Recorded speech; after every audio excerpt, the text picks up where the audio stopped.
Une campagne B2B, ça sera jamais une campagne B2C. Pour autant, on peut s'en inspirer, mettre de la créativité dans le rationnel et c'est ça qui doit marcher. Il faut pas être trop sérieux parce que les histoires de chiffres, elles perdurent pas, alors que les émotions, elles restent.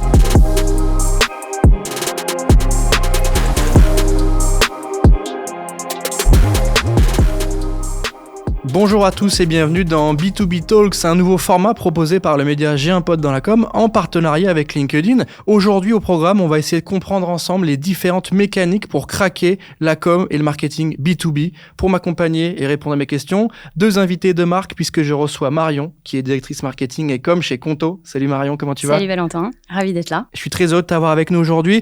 Et à ma droite, Johanna qui est Sales Director chez LinkedIn pour toute l'Europe de l'Ouest. Salut Johanna, comment tu vas ?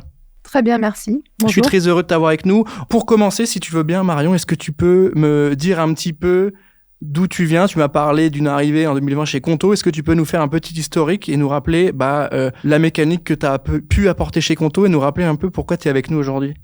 Tout à fait. Je suis arrivée chez Conto en 2020, juste après le premier confinement. Avant ça, j'ai plutôt eu des expériences en marketing dans le B2C, chez Trendline, Capnet Train, La Fourchette. Et quand je suis arrivée chez Conto, il y avait un sujet de notoriété. Et on arrivait en fait à un plafond de verre du côté de l'acquisition et il était temps en fait de renouveler nos audiences. Et donc le premier challenge qu'on m'a confié, c'est justement en fait d'élargir ces bassins d'audience et de craquer le plafond de verre grâce à des campagnes mass média et de notoriété.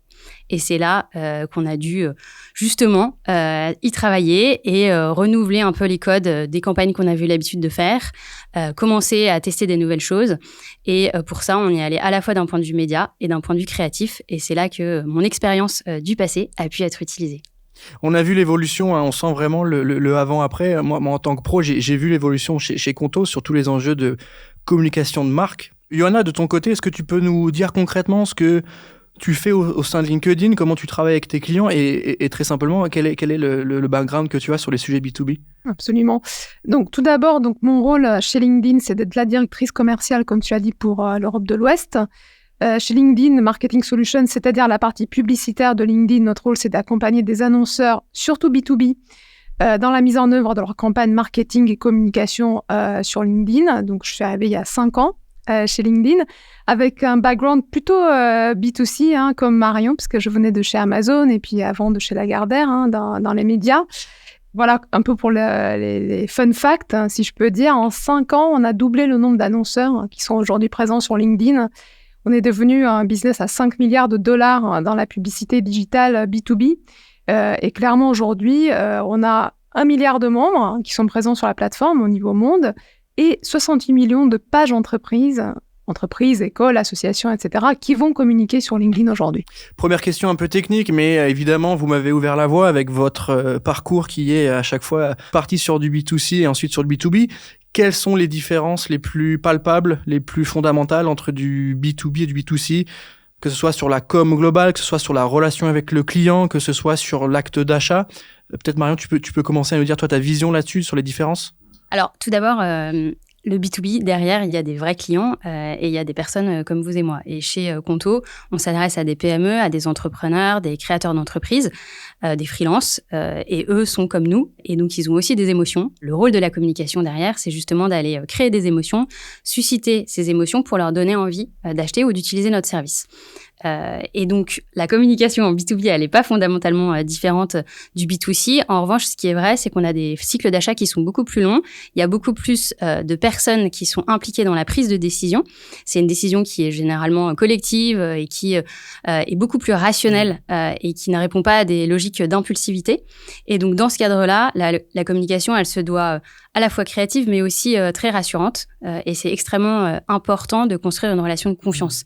Et pour une entreprise comme Conto, on arrivait et on disruptait le marché de l'industrie bancaire traditionnelle.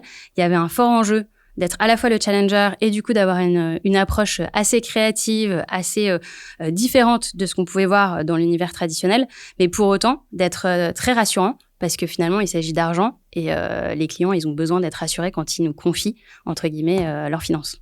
Et comment on fait pour justement rester sur du rationnel, même si on le sait, une bonne publicité, c'est une publicité qui fait appel à l'émotion et qui va aller travailler ce sujet-là. Comment on fait pour raconter son histoire de marque et sortir un peu de cette logique peut-être simple, mais qui a fait ses preuves jusqu'avant, mais qui est de dire, tiens, voilà mon produit, voilà mes avantages, il faut que tu l'achètes. Comment on travaille plus loin, plus haut, et on pose sur un temps un peu plus long? C'est le vrai challenge, surtout quand on est pour le coup dans des plus petites startups ou des plus petites entreprises. Il y a une logique de ROI assez rapide qui est derrière et où du coup il faut faire ses preuves. Et justement le marketing est très challengé et en général très perf. C'est ce qui était le cas en fait chez Conto quand je suis arrivée.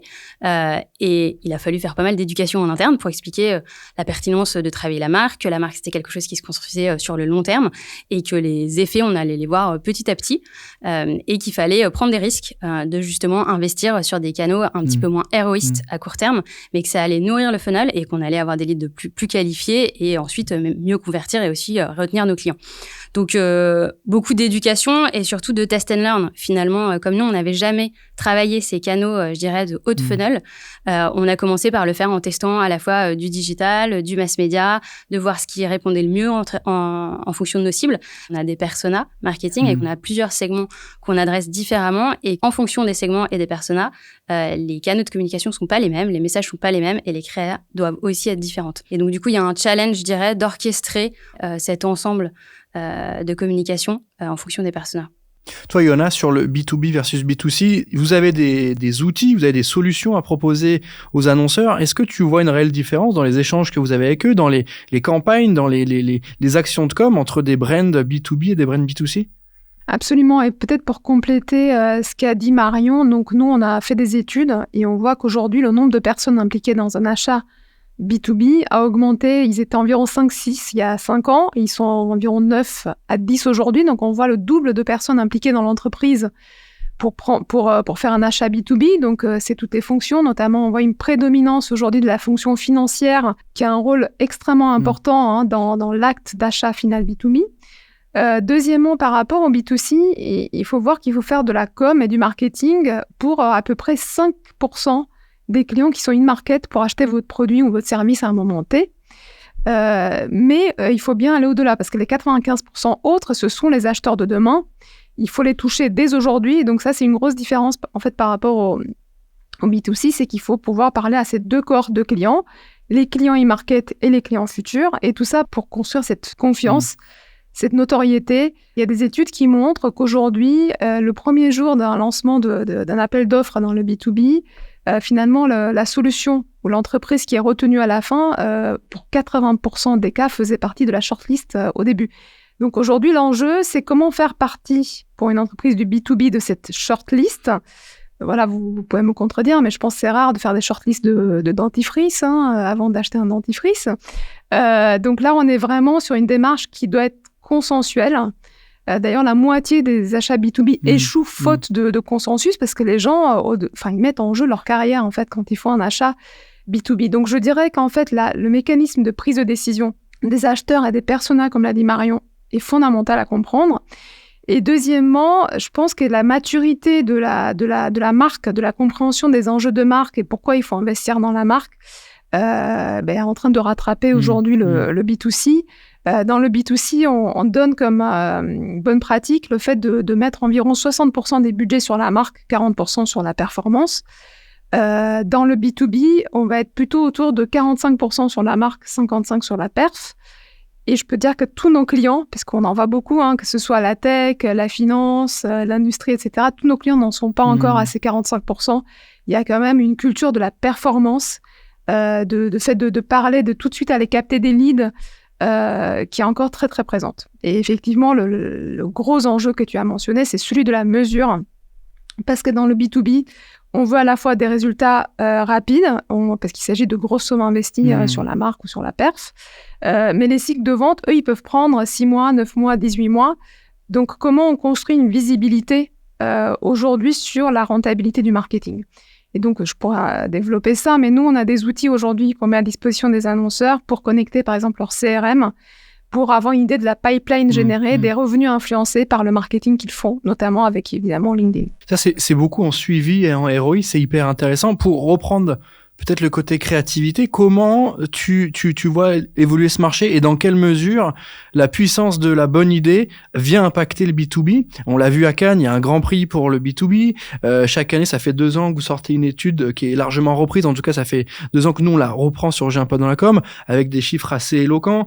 75% des CMO B2B affirment que la créativité est évidemment nécessaire, même dans leur com à eux. Qu'est-ce que ça dit de ce marché-là? Qu'est-ce que ça dit de la puissance de l'idée au service d'un produit ou d'un service B2B? Absolument. Tout d'abord, effectivement, on est fiers d'avoir lancé ce prix de la créativité B2B au Cannes Lions. Donc, c'était il y a 3 ans. Donc, maintenant, il est bien installé. On a de plus en plus de participation de tout secteur confondu sur le B2B. Et je dirais qu'il y a un déclic parce que finalement, les acheteurs, ce sont aussi des êtres doués d'émotions. Et pour se rappeler des marques dans un univers qui est énorme, je voulais juste rajouter que la moitié de l'économie mondiale, c'est du B2B. Donc, il faut ressortir dans un univers concurrentiel qui est énorme, qui est en croissante évolution. Il y a beaucoup d'acteurs qui rentrent, notamment, il y a beaucoup de startups, de scale-up. Et en France, la tech est assez puissante, donc on a de nouvelles marques qui arrivent. Il faut capter cette audience avec de l'émotion. Et nous, on a regardé que les créas qui sont capables de générer de l'émotion ont des taux de transformation bien meilleurs. Notamment, on a regardé l'humour, parce que dans le B2B, finalement, l'humour, c'est une des émotions les plus utilisées. Ça va améliorer le taux de clic d'environ 65%, ce qui est énorme, en fait, d'aller chercher une amélioration de cet ordre-là. Donc, avec de l'émotion. On peut être drôle, on n'est pas forcé d'être sérieux, on n'est pas forcément... Mais il faut être drôle. J'ai envie de dire, il ne faut pas être trop sérieux, parce que le problème... Si votre marque n'est pas très connue et si vous commencez tout de suite à parler de vos specs, de bénéfices techniques, de temps de réponse, de SLA, de chiffres clés, ce qui est une grande tentation du B2B, en fait, vous ne captez pas du tout l'attention de vos acheteurs qui finalement ont d'abord besoin de comprendre que votre marque leur raconte une histoire. Et des histoires de chiffres, alors moi j'aime bien les chiffres, mais elles ne perdurent pas, alors que les émotions, elles restent. J'aime bien le parallèle que tu fais entre l'histoire et l'histoire de chiffres. On l'a vu avec Conto, comme je te le disais au début, où on a bien senti l'évolution. On voit qu'il y a eu cette prise de conscience qu'il fallait travailler cette plateforme de marque et pas uniquement le service proposé. C'est quoi les plus gros challenges que tu as dû surmonter quand tu es arrivé? Est-ce que c'est la capacité des clients à accepter ou pas votre proposition de valeur sur le marché, qui était un peu différente quand même, on l'a bien vu, c'est de mettre en tête de vos équipes qu'il fallait être décalé et qu'il fallait y aller à fond, c'est auprès de l'interne. Comment ça s'est passé? C'est quoi les plus gros challenges? Déjà, une fois que nos clients, ils vivent Conto, ils utilisent Conto, ils sont 100% convaincus. Donc ça, on a déjà une force, c'est que les fondamentaux, chez Conto, ils sont là. Il y a un service, alors je vais redonner mes bénéfices, mais en tout cas, on a un service client ultra réactif par rapport à ce qu'on peut trouver chez les acteurs traditionnels. On a un prix qui est extrêmement transparent et un produit innovant et extrêmement simple. Du coup, l'offre, elle s'est construite en réponse à tout ce qui n'existait pas sur le marché. Donc, il y avait un réel besoin et du coup, le produit a été adopté extrêmement vite, extrêmement bien et il y a beaucoup de bouche à oreille. C'est ça qui nous a permis de nous développer. Pour autant, en fait, la marque, elle était très fonctionnelle, elle était un peu froide, elle était très produit parce que c'est une entreprise tech et c'est en général un peu le défaut des startups, c'est qu'au démarrage, le travail sur la marque, il n'est pas forcément fait par des marketeurs, il est surtout fait par des personnes qui s'occupent du produit. Donc, la marque de Conto, elle était, je dirais, ce que j'appelle très propre, mais il manquait, entre guillemets, une âme derrière tout ça. Et du coup, le premier challenge que j'ai eu, ça a été justement de devoir faire une campagne de marque, justement pour booster cette notoriété, mais sans avoir un cadre, un imaginaire, une histoire de marque à raconter. Donc, je me suis retrouvée rapidement confrontée à avoir cette espèce de marque très produit qui était difficilement travaillable. Et donc, c'est pour ça qu'on a fait ce travail de rebranding il y a bientôt 2 ans, qui nous a permis justement de nous distinguer. Et le challenge là-dedans, c'était comment est-ce qu'on construit une marque qui se différencie par rapport à la concurrence. Et on a réussi à le développer en interne parce qu'on en a fait une priorité et les gens ont eu envie en fait de travailler là-dessus, donc c'était pas un sujet entre guillemets, ça s'est fait plutôt facilement même si c'était intense. Et pour rebondir sur un sujet de Johanna tout à l'heure, je dirais qu'aussi dans la créativité, on a maturé aussi notre manière de communiquer en externe. Quand on a commencé nos campagnes, on était sur quelque chose d'assez pragmatique. On était en opposition par rapport à l'univers traditionnel. Donc, c'était problème-solution, en gros, nos campagnes. Et donc, du coup, on remettait un peu nos RTB, nos bénéfices clients. Et après ce rebranding, ça nous a amenés à nous dire, OK, on a envie d'aller sur quelque chose de plus inspirationnel, on veut aller utiliser des codes du B2C pour les mettre dans notre campagne, et on va faire quelque chose auquel on ne s'attend pas pour une entreprise B2B. Et c'est ça qui nous a vraiment fait switcher de l'autre côté, et on a filé la métaphore à fond, et ensuite on a lancé d'autres campagnes, et on est resté avec cet ADN où justement on est entre guillemets un petit peu moins fonctionnel, et on est passé sur quelque chose de plus aspirationnel. Mais c'est quelque chose qui est pas facile de trouver cet équilibre entre justement des créas très pragmatiques, très fonctionnels, et des créas plus inspirationnels, parce que finalement si on n'a que des créas aspirationnels, ça ne fonctionne pas non plus. Donc il faut trouver ce juste milieu, et on trouve entre guillemets être capable de pourvoir tout le funnel d'acquisition avec les bonnes créas au bon moment pour les bonnes personas. Merci Marion. Et tout le boulot qui est fait autour justement de la marque et de la plateforme de marque, c'est quelque chose qui a été fait du côté LinkedIn. Vous avez fait ce travail, vous avez travaillé votre positionnement. Est-ce que tu peux nous en parler un petit peu ? Oui, absolument. Donc, on donne tous ces conseils, ces bonnes pratiques à nos clients, mais on le fait nous-mêmes. Et donc, on a évidemment, nous aussi, à la fois des campagnes d'acquisition, donc des campagnes de perf, mais on a aussi investi sur le branding. Cet hiver sont sorties des vidéos de branding qui expliquent en fait qu'est-ce que c'est LinkedIn Marketing Solution. Donc, cette solution publicitaire B2B, donc qui joue sur le ton de l'humour, donc avec en fait la mise en perspective de points de vue de parents qui finalement sont confrontés à tous les acronymes, parce qu'on fait un métier quand même qui est très complexe, qui est relativement technique, avec beaucoup d'acronymes. Et donc voilà, ça joue sur l'humour, le décalage entre les parents qui comprennent pas ce que racontent leurs enfants, et la tagline c'est « Parents don't get B2B, LinkedIn does ». Et voilà, donc ça joue vraiment sur l'humour. Je vous inviterai à regarder, on a plusieurs déclinaisons de cette campagne de marque, mais nous aussi, voilà, on teste ces choses-là et on travaille les deux aspects, branding et performance. Pour ceux qui étaient au Cannes Lions, vous n'avez pas pu rater sur les grands écrans les différentes prises de parole de LinkedIn justement autour du B2B et la campagne signature, et vos accroches qui nous ont marqués avec B2Believe, Place to B2B. Sur le cas Conto, comment LinkedIn très concrètement a accompagné la marque, parce que vous avez travaillé ensemble, quelles ont été les solutions apportées, comment vous avez participé à l'évolution de la brand Conto? Alors, on a travaillé évidemment avec Marion et ses équipes à la fois sur des logiques de performance, donc on en a parlé, sur des logiques de branding, et notamment sur aussi l'ouverture, ou en tout cas la montée en ampleur sur des nouveaux marchés, comme l'Allemagne.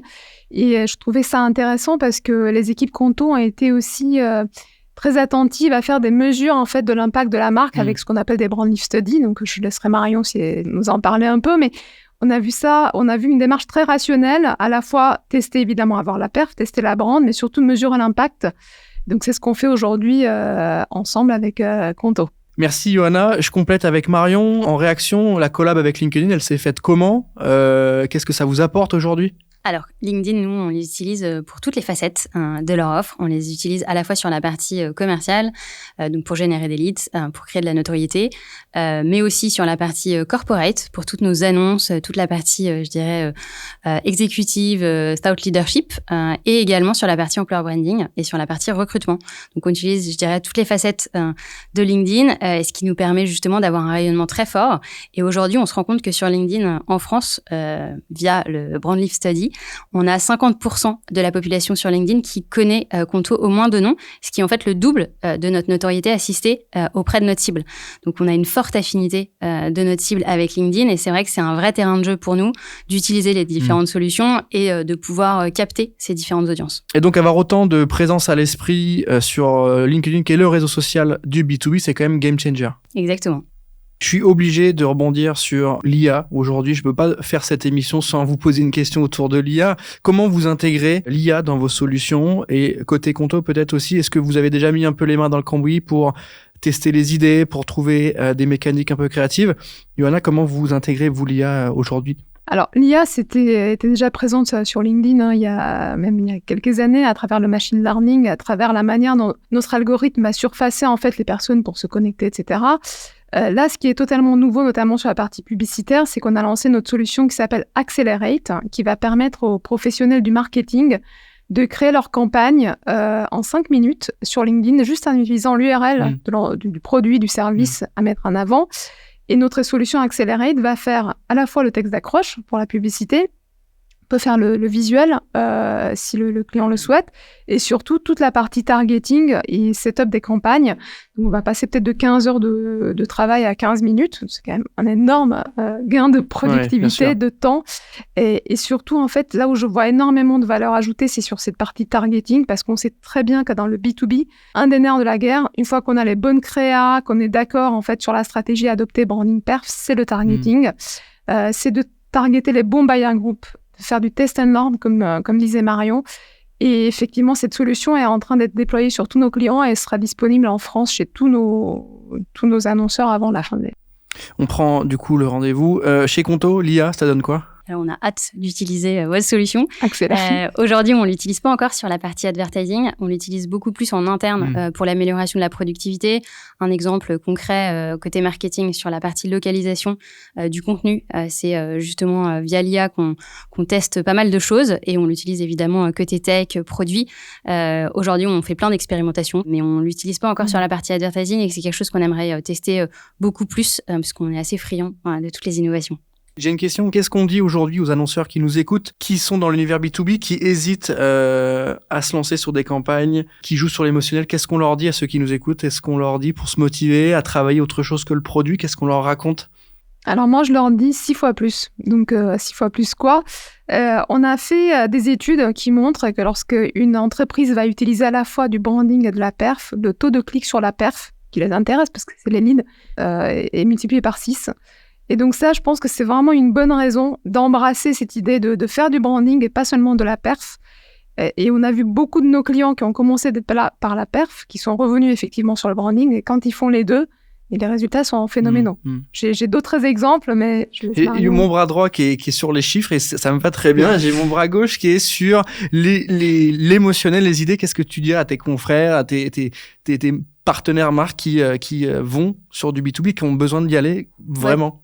Moi, je leur dis, il fallait y aller hier. Et donc, si vous n'y êtes pas allé, allez-y, foncez, osez. Et surtout, inspirez-vous à la fois de super acteurs du B2B, pas forcément en Europe. Je trouve qu'il y a des très, très bons exemples aux US, au UK, qui sont déjà très en avance par rapport à nous. Quand je pense à Mailchimp, à Frontify, à Figma, à Slack, c'est des super exemples, en fait, inspirationnels de B2B qui ont su faire leurs preuves et qui ont vraiment travaillé leur marque extrêmement forte, soit par des communautés, soit par de l'advertising ou des accroches extrêmement fortes. Et c'est ça qu'il faut faire. Et ensuite, comme le disait Johanna, nous, on a vu que justement, au moment où on a commencé à investir sur la marque et sur des campagnes de branding pur, en fait, ça a accéléré en fait notre acquisition et que du coup, nos campagnes de performance en fait se sont extrêmement améliorées. Donc, ça va ensemble. Il faut jamais, je pense qu'il faut arrêter d'opposer branding et perf et qu'en fait, ça va ensemble. C'est juste une histoire de phasing et comme tu le disais tout à l'heure, Johanna, de pourcentage. Quand je suis arrivée chez Conto, on était à 90% des investissements qui étaient côté perf.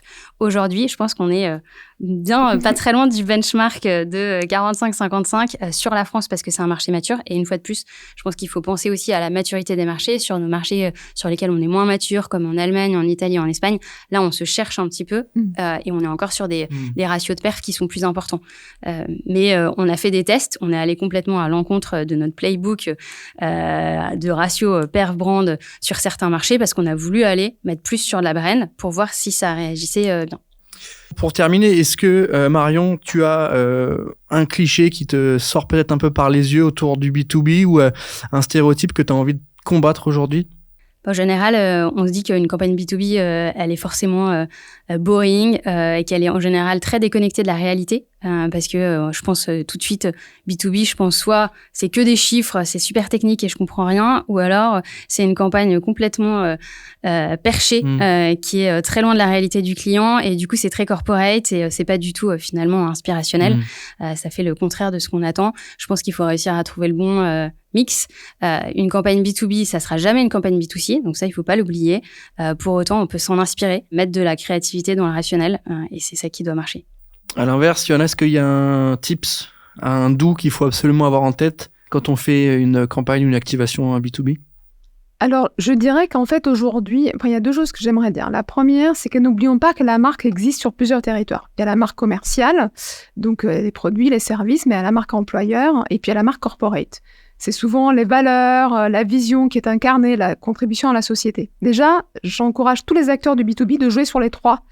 Et il y a un vrai cercle vertueux qui se met en place parce que, par exemple, une marque qui est très présente en branding sur son produit, son service, va être très attirante pour les talents. Donc ça, c'est vraiment un gros win, j'ai envie de dire. Quand on fait du branding, ça bénéficie pas seulement au lead, mais ça bénéficie en fait à la capacité à recruter. Et le deuxième point que je voulais mentionner, c'est tout l'aspect influence. Nous, chez LinkedIn, on a lancé il y a environ 1 an un format dont le nom anglais, c'est Thought Leadership Ads. C'est un format d'influence qui permet aujourd'hui de sponsoriser les prises de parole de personnes et non pas seulement les posts d'une page entreprise. Donc, par exemple, Marion, toi, moi, on peut te sponsoriser sur nos posts qu'on publie sur LinkedIn. Et on fait 2 choses. À la fois, on peut sponsoriser les employés de l'entreprise, et ça va du C-level jusqu'à n'importe quel employé de l'entreprise, et aussi des experts. Ça va venir crédibiliser, incarner les discours de marque. On voit des taux d'engagement 2 fois supérieurs quand la com est portée par une personne versus par le moyen plus classique d'une page entreprise. Et la France, on est très, très précurseur là-dessus. Je suis ravie d'annoncer qu'en France, je pense que presque tous mes clients, en tout cas, la plupart de nos clients, l'ont adopté aujourd'hui, ont expérimenté ça, donc avec des touches évidemment plus personnelles, mais je dirais, il n'y a pas un secteur où on n'a pas vu ce boom de l'influence B2B, que ce soit la tech, que ce soit l'assurance, que ce soit la banque, que ce soit même le B2C, parce qu'on a aussi du luxe, etc. sur LinkedIn, et ça cartonne. Il faut vraiment l'utiliser. Merci à toutes les deux. Pour conclure, ce qu'il faudrait retenir de cette émission, c'est que le B2B, il est évidemment pas boring. La communication doit être créative, elle doit être efficace, elle doit être héroïste, mais aussi basée sur l'émotionnel, sur les idées créatives. On l'a vu ensemble. Marque employeur, marque commerciale, brand advocacy et évidemment influence B2B. Tu l'as très bien rappelé. On arrive à la fin. Mesdames, merci beaucoup d'avoir pris le temps de répondre à mes questions. Merci Johanna. Merci. Merci Marion. Merci Valentin. Merci à tous de nous avoir écoutés. Et moi, je vous dis à très bientôt.